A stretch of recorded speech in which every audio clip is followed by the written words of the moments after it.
So how are we all doing this evening? So I promised in a previous video that I would show you my hand-painted and handcrafted freight cars, and this is the fleet as it currently stands, and I'll be adding more as time goes on. So if you want to know how I build the home-built ones, in case of any of you watch my channel just for the train content, I work at a place called CB Giddy Crafter Supply, which builds cigar box guitars, and we use a lot of this real thin plywood, large sheets of it, and we run it through a laser cutter and cut components out, and we often end up with, little pieces of scrap like this that are too small for the company use, but they're the perfect size to build freight cars out of, as well as some of the buildings on my layout. So, and we have no shortage of this stuff. So saves me a trip to the craft store. I went and bought a bunch of these freight car trucks online on eBay, and I decided that I wanted to build some of my own freight cars. So I'm going to start with just the hand-painted ones.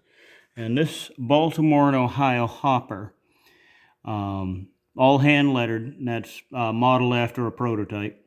And it's was all broken up when I bought it. I found it for like $3 at an antique store, and all this area here was all broken off. So I sort of crudely reassembled it.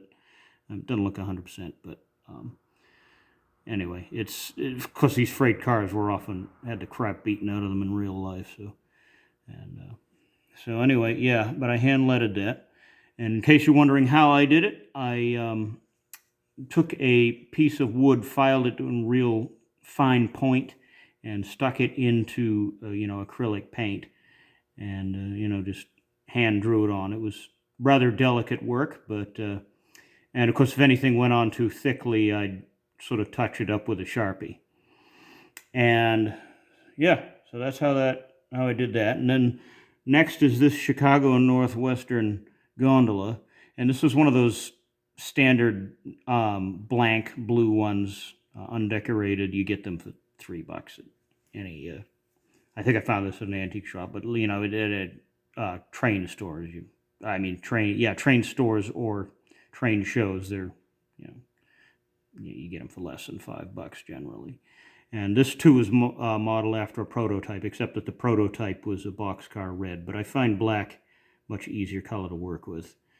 Because if you need to touch up the white paint, you get black Sharpies that you can use. But I cut the decal out of a magazine. So and then of course I weathered it very heavily. So yeah, that's how that came out. And then this is this Detroit, Toledo, and Ironton gondola. This is another one that was just a blank blue, and I'm very proud of this one because that herald there that's not a decal. I hand painted that, and and this one too has a prototypical number. And I'm not too hung up on keeping everything prototypical with O scale. With my HO, I kind of am, but the O, part of the joy of it is not worrying about it too much. So and then moving over here, these are entirely handcrafted freight cars, paint cars. The trucks, of course, aren't. They're not built by me. And the brake wheels, too, I had to order online. Except for the brake wheel on this one, this grotesquely oversized wooden thing. Because I didn't have the brake wheels at the time, so I just threw that on there. But this flat car was my first thing I ever built, first freight car I ever built. And it's sort of designed to look like a Civil War era flat car, and I let it for maintenance away service. And it came out pretty good, I think. I mean, it's pretty beat up, but then again, they were in real life. And then next is this Suncook Valley boxcar. This was my first boxcar, and it didn't come out. It was a first try, and it didn't come out as well as I would have liked. But I lettered it for the Suncook Valley for that reason. The paint especially gave me a lot of trouble. It was very poor quality. But I let it for Suncook Valley because the real Suncook Valley was known for its shoestring budget. And that was a short line that existed in central New Hampshire until it was abandoned in 1953. And this isn't modeled after a prototype. I don't even know if they had any freight cars.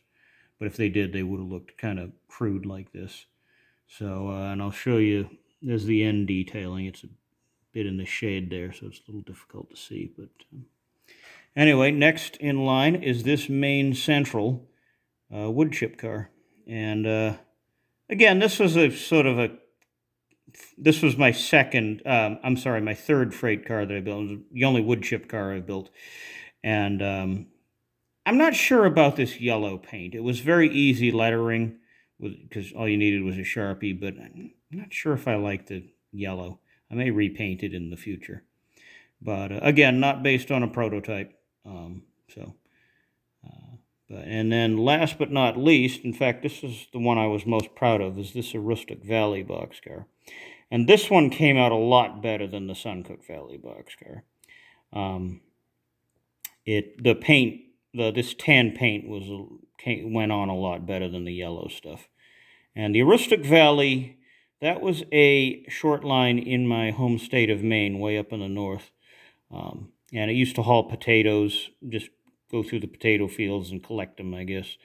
And they abandoned in 1996. They used to be electrified, and then they went to diesel, and then in the 40s, I don't think they ever had steam engines, or at least not much in the way of steam engines. But anyway, but they shrank badly in the 70s and 80s, and then went the way of the dinosaur in 1996.